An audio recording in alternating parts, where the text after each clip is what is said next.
meil on vaja see haab raiuda ja siia aia ette ära muutuda. Tahaks seda dokivärki proovida.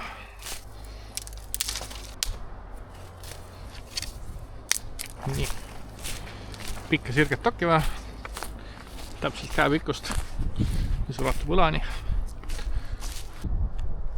Kännu peale.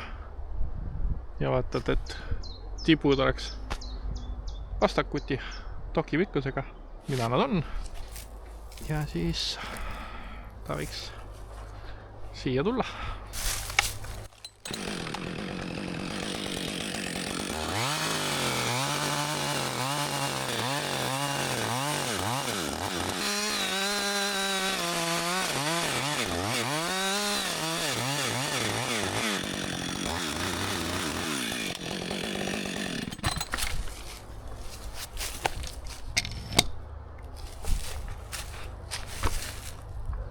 Jep.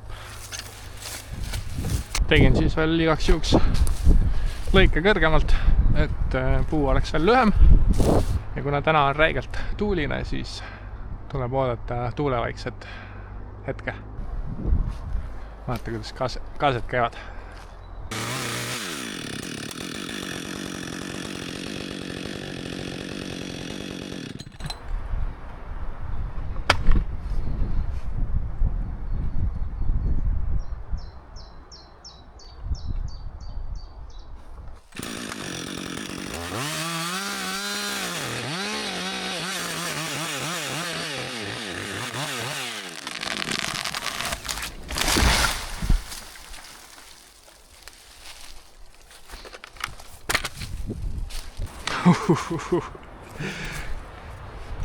Nii. Nüüd doki lõi küll pikali, aga päris maamessile võistlema ei läheks selle täpsusega. Aga tööd võib teha.